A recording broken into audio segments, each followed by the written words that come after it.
A graça, a misericórdia e a paz da parte de Deus nosso Pai e da de Cristo Jesus, nosso Senhor, esteja com todos nós, esteja com você. Queremos parabenizar os aniversariantes. Jesus te abençoe e que dê as bênçãos que você precisa. Você que está sofrendo, você que está angustiado, Deus é maior. No final estaremos orando. A Bíblia diz: a Deus, o único sábio, por meio de Jesus Cristo, seja dada a glória pelos séculos dos séculos. Amém. Romanos 12, 26. Iremos ler um texto da Bíblia onde uma viúva de um discípulo do profeta pede ajuda ao profeta Eliseu.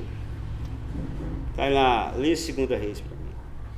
Certa mulher, viúva de um dos discípulos dos profetas, chamou a Eliseu, dizendo: O meu marido, seu servo, está morto, e o Senhor sabe que esse seu servo temia o Senhor Deus. Mas veio um credor para levar os meus 2 filhos como escravos. Eliseu perguntou à mulher: O que posso fazer por você? Diga-me que é o que você tem em casa. Ela respondeu: Esta sua serva não tem nada em casa, a não ser um jarro de azeite. 2 Reis 4, 1, 2. Amém. O discípulo de profeta, ou o seminarista, que seria, poderíamos chamar de seminarista, já é lá do tempo de Elias, Eliseu, existia essa escola, havia contraído uma dívida e morreu antes de pagar a dívida. Por ser um homem temente a Deus, era obediente e tinha reverência a Deus. Obediente a Deus é isso, obedecer e ter reverência. Não tinha um amante, quer dizer, que arrumar um amante do jeito quebra. Então, o motivo da dívida dele não era isso, era temente a Deus, ele não ia ter. Nem fez dívida que ele não pudesse pagar, não era um irresponsável. Alguma coisa deve ter fugido do controle, como? Perseguição por Jezabel, esposa do rei Acabe. A gente sabe que ela perseguiu os profetas, talvez seja isso. Poderia ter ficado doente e ter passado um tempo sem trabalhar, talvez seja isso o motivo. Ou poderia ter contraído uma dívida com que pagaria se não houvesse morrido. Ele fez uma dívida comum, morreu e não tinha como pagar. Os credores quem eles deviam, né? Credores é quem você deve, eu pus isso aí para ficar mais salientado, queriam levar os 2 filhos da viúva para serem escravos, como pagamento da dívida. Imagina seus filhos sendo levados como escravos porque você está devendo, seu marido morreu. Então a viúva pede ajuda para o profeta Eliseu. O profeta Eliseu não tinha dinheiro para pagar a dívida para a viúva. Então ela pediu ajuda para ele, mas ele não tinha dinheiro para pagar a dívida para ela. Talvez nem tinha contato com alguém que tinha dinheiro e era generoso. Poderia ser alguém que ele conhecesse. O profeta Eliseu: o fulano tem dinheiro, ele é generoso, vai pagar essa dívida. Isso também não foi o que aconteceu. Poderia pedir ao credor, a quem devia, para ter piedade da viúva. Poderia fazer isso. Ela, né? Pedir ajuda ao quem estava devendo. Ou faria uma rifa, uma vaquinha ou algo parecido. Mas Eliseu não faria nada disso. Então tinha muitas opções. Quando alguém está passando uma dificuldade na cultura nossa, a gente às vezes faz uma rifa, uma vaquinha, vamos ajudar. E Eliseu não fez nada disso, nem faria, ela sabia disso, mas ela pediu ajuda para o profeta Eliseu. Por que a viúva foi procurar o profeta Eliseu para lhe pedir ajuda? Por quê? Se ele não tinha nenhuma ação humana, alguma coisa que ele pudesse ajudá-lo, que a gente falamos já. Para entendermos esse conceito, dentro do conceito da Bíblia, vamos ver primeiro a situação escravo por dívida. O que a Bíblia diz sobre isso? E vamos ver sobre a situação da viúva no Velho Testamento, sobre a lei de Moisés, o que fala a questão da viúva, que é diferente dos dias de hoje. A lei de Moisés não tem determinado nada com precisão neste ponto, escravidão por dívida. Mas vemos por essa passagem e por outras passagens da Bíblia que esse costume era comum entre os hebreus ou judeus ou israelitas. Eu pus os 3 nomes porque às vezes a gente fala. Então toda vez que falar hebreu ou judeu ou israelita é a mesma coisa. E esse costume de ter escravo para pagar a dívida era um costume daqueles povos lá também, em redor de Israel ali. Então era uma coisa comum. Os filhos, de acordo com a lei dos hebreus ou dos judeus, eram considerados propriedade de seus pais, que tinham o direito de dispor deles para o pagamento de suas dívidas. E em caso de pobreza, a lei lhes permitia expressamente vender a si mesmo e seus filhos. Então era costume, e a lei mesmo dava um respaldo para isso, não é? Porque você poderia vender seu filho como escravo. Aí isso está lá em Levítico, lê para mim. Se alguém do seu povo empobrecer e se vender a algum de vocês, não o façam trabalhar como escravo. Levítico 25:39. Então, o que acontece? Alguém estava devendo, ele não tinha como pagar, então eu vou trabalhar como escravo para você um período até eu pagar essa dívida. Então fala assim: não faça trabalhar como escravo, se for judeu. Então, mas que poderia ser feito, eu vou deixar meu filho trabalhando aí com você, como pagar a dívida. Então a lei de Moisés, Levítico 25:39, dava essa opção.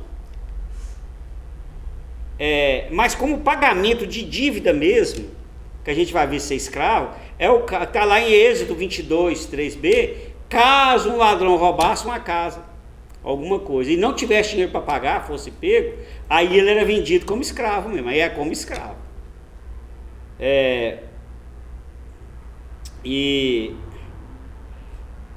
Mas quando era escravo judeu, trabalhando para judeu, no ano de jubileu, está lembrado o que é ano de jubileu? Ano de jubileu, de 7 em 7 anos, todos os escravos tinham que ser libertos. Escravo judeu. Se tivesse um cara trabalhando para você, que fosse escravo judeu, de 7 em 7 anos, no ano de jubileu, você tinha que libertá-lo. Mas se fosse um escravo estrangeiro, né, gentil, servindo a um judeu, no ano de jubileu não contemplava ele. Tinha essa diferença. Então, a respeito de escravidão por dívida, a gente vai ver isso em Isaías 51, capítulo 50, versículo 1, e o próprio Jesus vai fazer menção disso em Mateus 18, 23 a 28, em uma parábola sobre o perdão, está lembrado? O sujeito não tinha dinheiro para pagar, e eu falou: então vende ele como escravo. Senhor, não faça isso, me perdoe. Aí lá, então tá bom, vou perdoar a sua dívida. Mas ele não perdoou o outro. Essa parábola. Então o próprio Jesus vai fazer menção nisso. Então é uma coisa que eu fiquei. Eu estou falando essa parte histórica, para você, quando for ler essa mensagem, você vai saber. A lei de Moisés dava essa liberdade de ser vendido como escravo. E a viúva na lei de Moisés, né, no Velho Testamento, que aí até então nós estamos no Velho Testamento, que é a história de Eliseu. Então o que a lei diz a respeito da viúva? Né? Não podemos esquecer que a viúva desta época não tinha pensão. Hoje a viúva recebe pensão, não é isso? Nenhuma outra renda, pois não trabalhava como autônomas ou tinha um emprego. Às vezes hoje as mulheres são muito independentes, né? Elas têm emprego, elas trabalham. Eu conheço uma senhora que ela separou do marido nova, comprou casa e criou os filhos vendendo coisa na rua. Vejo ela sempre vendendo nos terminais, ela vendendo bombom, din-din, essas coisas. A mulher antigamente nem isso fazia, então ela é totalmente dependente. Então as viúvas desta época viviam da ajuda das pessoas e família. Mas a lei de Moisés defendia o direito da viúva. Não tinha essas coisas que tem hoje, como a pensão, trabalhar, ser independente. Mas eu juntei 2 versículos, que é em Êxodo e Deuteronômio, para a mensagem ficar mais condensada. Lê para mim, por favor. Não explore a viúva nem o órfão, e jamais aceitem a roupa de uma viúva como garantia por sua dívida. Êxodo 22, 22 e Deuteronômio 24, 17b. Amém. É justo levar os filhos de uma viúva para serem escravos para pagamento de uma dívida? Apesar que a lei permitia, mas por outra vez, mesmo dentro da lei, disse que você não podia levar nenhuma roupa dela. É justo? Pergunto. Se não era permitido pegar sequer a roupa de uma viúva como garantia de recebimento de uma dívida, quanto mais levar os 2 filhos de uma viúva para serem escravos. Não seria isso também uma exploração, um abuso? Claro que sim. Deus disse que castigará quem explorar as viúvas e os órfãos. Êxodo 22, 22 a 24. Então a Bíblia vai ser bem clara em Êxodo 22, 24. Quem explorar o órfão e a viúva será castigado. Deus está vendo eles.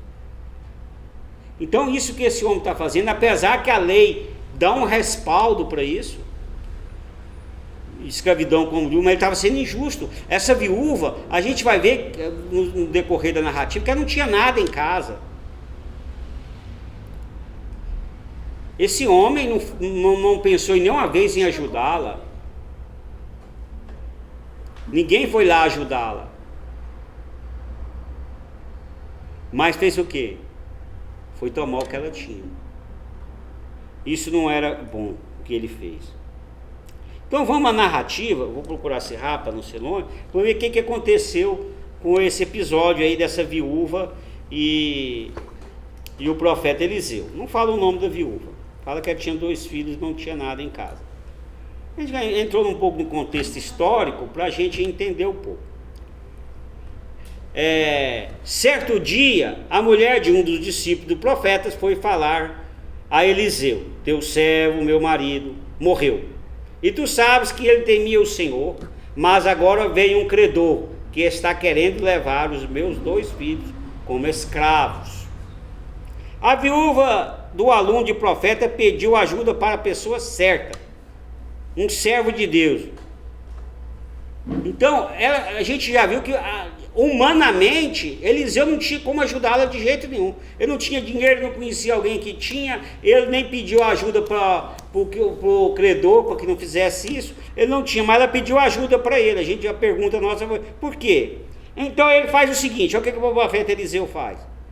Esse versículo separado você não copiou não, né? Copiou. Então lê o 2 para mim. Eliseu perguntou-lhe: como posso ajudá-la? Diga-me, o que você tem em casa? O profeta Eliseu começou pelo que a viúva tinha em casa. Bom, eu vou te ajudar, vamos começar pelo que você tem. Né? Não pensou em ajuda de ninguém, nem como eu ajudar. Vamos ver o que você vai fazer por você mesmo. Vamos começar aí. Eu não tenho nada e não conheço ninguém que pode ajudar. Vamos ver, o que você tem em casa? E ela respondeu o seguinte, a resposta, lê para mim o 2b. E ela respondeu: tua serva não tem nada além de uma vasilha de azeite. Tinha uma vasilha de azeite, né? O óleo, que a gente fala aí, um óleo, 1 litro de óleo, vamos pôr, na cultura nossa, para fazer comida, mas não tinha nada para cozinhar com esse óleo. Bom, somente uma vasilha de azeite, pouca coisa para pagar uma dívida e ainda sobreviver.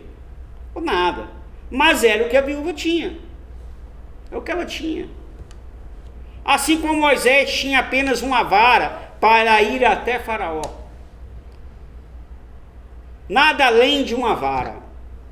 Mas foi com esta vara que foi feito os 10 milagres no Egito e outros milagres. Êxodo 4, 1, 2 e 17. Essa narrativa é muito boa. Está lá, Êxodo 4, 2 e 17. Deus fala assim, o que você tem na mão? Eu tenho esse cajado aqui, então é esse cajado mesmo. É pouca coisa.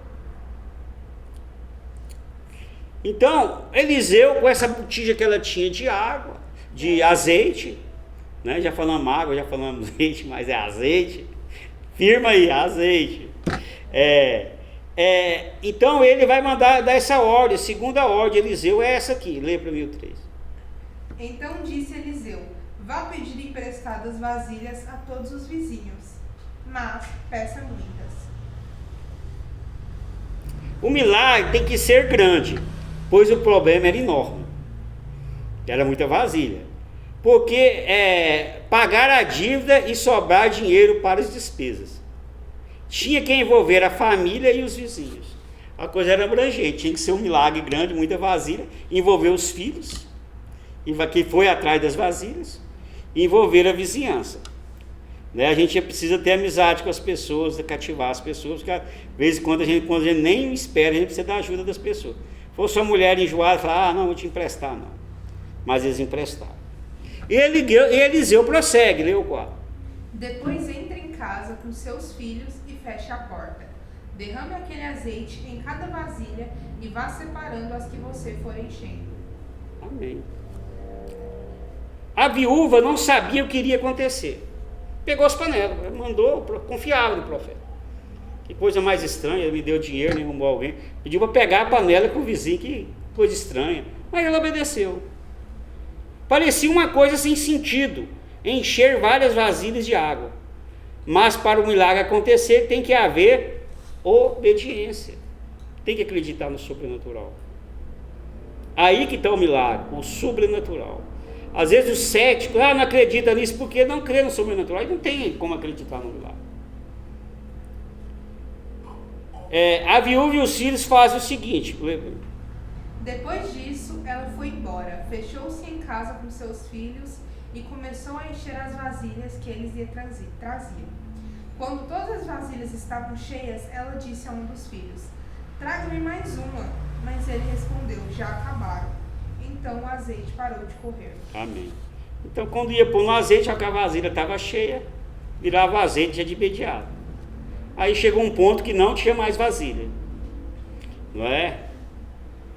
A viúva recebe várias vasilhas emprestadas, era um sinal que relacionava bem com as pessoas, tinha amizades. Esse dia eu estava conversando com uma pessoa e falou assim, você acredita que o fulano de tal morou no condomínio, ela conseguiu fazer inimizade com todo mundo lá? Eu falei, não, eu acredito, eu conheço ela. Eu falei, pois é, mas tem gente que é o contrário, ele mora num ambiente e tem amizade com todo mundo, e ter amizade com todo mundo é muito importante, porque às vezes quem resolve os problemas é o vizinho, o parente às vezes está longe. Esses dias precisamos de um vizinho, a pessoa passou mal, foi o vizinho que pegou o telefone e ligou, fulano passa mal aqui. Nem sempre está o parente aqui, mas a gente tem que ter relacionamento com as pessoas, no trabalho, na família. Tem gente que se isola, isso não vai contra a verdadeira sabedoria que está lá escrita em Provérbios. Então, depois que houve o milagre, que estava cheio de vasilha de azeite, a viúva vai até o profeta e diz o seguinte, olha, e o profeta vai dar a resposta para ela. Lê para mim o 7. Ela foi e contou tudo ao homem de Deus, que lhe disse, vá, venda o azeite e pague suas dívidas, e você e seus filhos ainda poderão viver do que sobrar. A viúva contou para o profeta Eliseu o milagre ocorrido. Está cheio, as vasilhas estão cheias de azeite. Provavelmente disse, o que eu faço? Estava imediato o milagre. Talvez ela falou, o que eu vou fazer com tudo? Eu preciso pagar a dívida. Aí o profeta vai dar a resposta. O profeta manda a viúva vender o azeite. Já é um trabalho. O milagre às vezes tem que correr, vender, juntar, receber, tudo. E primeiro pagar a dívida. E depois gastar o dinheiro com as despesas da casa. Então quando nós recebemos, a primeira coisa que a gente tem que fazer, pagar as dívidas. E se sobrar, a gente vai no restaurante, vai no sanduíche, faz um passeio, ótimo. Mas primeiro as dívidas, tem gente que é o contrário, né? Se sobrar, eu pago a dívida. Não é o certo. Mas aconteceu alguma coisa parecida com Jesus. Uma coisa pequena, é uma parábola que ele vai fazer, uma comparação que se torna grande. Uma vasilha de azeite se tornou em várias. Lê para mim Lucas.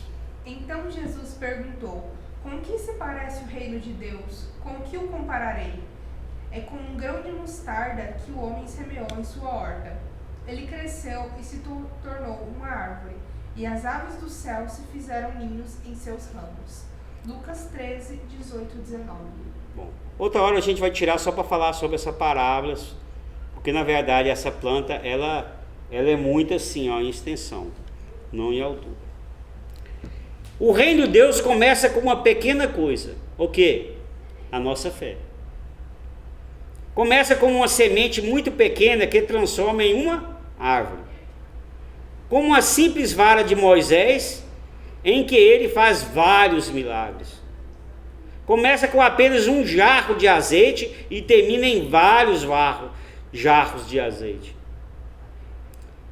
Essa pequena atitude, ter fé, que a viúva teve, ela procurou o profeta, porque ela tinha fé que o profeta ia achar uma solução, que Deus ia usar ele. Transforma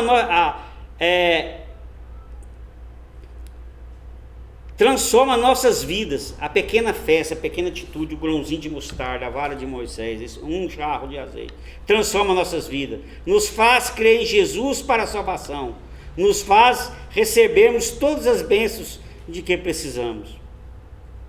Começa pela fé, né? Tenha fé em Jesus apenas. É uma pequena coisa em sua vida que transforma na maior de todas. Ter Jesus como seu amigo e Salvador. A fé. A fé, o apóstolo Paulo vai falar que a fé é o firme fundamento, é o alicerce. A coisa mais importante de uma casa é o alicerce. A estrutura. Pode ser feia, mas não cai. A fé é o alicerce, o apóstolo Paulo falar, né? Tudo começa pela fé. Nós somos salvos pela fé. Depois vem outras coisas. Creia no milagre de Deus para a sua vida. É a pequena coisa que você tem, só um jarrinho de azeite só, é pouca coisa. A necessidade é muito grande, não tem como sobreviver, não tem como pagar dívida. Mas tenha fé. Procure uma pessoa de Deus, procure ler a Bíblia e orar, procure o sagrado. Nós estamos esquecendo o sagrado. Nós queremos resolver as coisas pelo aquilo que temos em mão. E temos em mão, às vezes, é muito pouca coisa. É apenas um jarrinho de óleo, de azeite. Lê a conclusão para mim. A viúva do discípulo do profeta sabia que para não ver seus 2 filhos serem vendidos como escravos, para pagar a dívida, era somente pelo milagre de Deus, através da fé. Por isso, a viúva foi procurar o profeta Eliseu, porque ele era um homem consagrado, um ungido de Deus, um homem de fé. E por procurar o sagrado e ter fé, o milagre da multiplicação foi realizado. E pela fé em Jesus, que se é salvo e pertence ao reino de Deus. Amém. Então a viúva teve fé, né? Amém. Nos momentos difíceis da vida, eu tenho procurado pela ajuda de uma pessoa consagrada. Eu tenho procurado resolver os problemas impossíveis pela fé? Tem ou não? Eu tenho procurado uma pessoa que é de oração, que lê a Bíblia. Interessante isso. Responda cada um a si mesmo. Vamos fazer oração repetida? Oremos. Pai adorado, me faça ter fé no sagrado. Me faça ter fé no sagrado. E crer no teu Filho Jesus. E crer no teu Filho Jesus. E em minhas orações me dê. E em minhas orações me dê. O milagre da multiplicação. O milagre da multiplicação. Em nome de Jesus. Em nome de Jesus. Amém. Amém. Em Salmo 37 diz o seguinte, lê para mim. Vale mais o pouco que tem o justo do que as riquezas de muitos ímpios. O Senhor conhece o dia dos retos, e sua herança permanecerá para sempre. Não serão envergonhados nos dias maus, e nos dias de fome se fartarão. Salmos 37, 16, 18 e 19. Mais vale o pouco do justo do que a riqueza de muito injusto. Ou a riqueza do injusto. Meu irmão e minha irmã, o seu pouco vale muito. A sua pequena fé é tudo. É como o grão de mostarda que transformou em árvore. É como a simples vara de Moisés usada para fazer milagres. É como apenas um jarro de azeite que termina em vários jarros de azeite. Peça a Deus Pai em oração, em nome do seu Filho Jesus. E Ele transformará a sua pequena fé em um grande milagre. Fale para Deus o seu problema, o que você está precisando, onde precisa de consolo, onde precisa do milagre. Como nós precisamos de milagre e o nosso recurso é tão pouco. Um filho na droga, no álcool, um casamento sendo desfeito, a vida financeira não consegue pagar as dívidas, não consegue o comércio funcionar, nem arrumar um emprego, são tantos problemas. Saúde, você tem tratado, tem feito tudo e não tem resolvido questões. Ou se você perdeu alguém, seu coração está ferido. São grandes problemas. É um problema imenso ser vendido 2 filhos. E a solução que você tem em mãos é apenas um jarrinho de óleo. Mas pela fé, Deus vai fazer um milagre na sua vida. E vai transbordar aquele pequeno que você tem, que é a sua fé. Vai fazer um grande milagre. Amém? Que Deus te abençoe e quero orar por você. Pai amado, Deus querido, eu quero pôr na presença sua essa vida que sofre, que precisa de um milagre, e que o seu recurso é tão pouco, Senhor, é apenas um jarrinho, Senhor, de azeite. Mas que essa pessoa seja alicerçada pela fé. Como teve essa viúva, Senhor, que procurou, ou Senhor, a ajuda do profeta Eliseu, que essa pessoa procura pelo milagre de Ti, Jesus. Pelo Teu milagre na fé em Cristo Jesus, milagre em Deus Pai. Que o Senhor faça um milagre, seja qual a área. Se precisa de consolo, de um milagre na área da saúde, na área financeira, familiar, ou psicológico, Senhor, alguma depressão, algum problema mental, seja qual for o problema, Senhor. O Senhor é o Deus do milagre, o Deus que transforma o pouco em muito. O Senhor é o Deus da multiplicação, o Senhor é o Deus da fé. É tudo que pedimos e agradecemos em nome do Teu Filho Jesus. Amém? Amém. O Senhor te abençoe. Vamos falar a oração do Pai Nosso e a bênção final. Oremos. Pai nosso que estais no céu, santificado seja o vosso nome. Venha a nós o vosso reino, seja feita a vossa vontade, assim na terra como no céu. O pão nosso de cada dia nos dai hoje, perdoai-nos as nossas ofensas, assim como nós perdoamos a quem nos tem ofendido. E não nos deixeis cair em tentação, mas livrai-nos do mal, porque vosso é o reino, o poder e a glória para sempre. Amém. O Senhor te abençoe e te guarde. O Senhor faça resplandecer o seu rosto sobre ti e tenha misericórdia de ti. O Senhor sobre ti levante o teu rosto e te dê a paz, e até a próxima, em nome de Jesus, e Jesus te abençoe. Amém. Fique com Deus.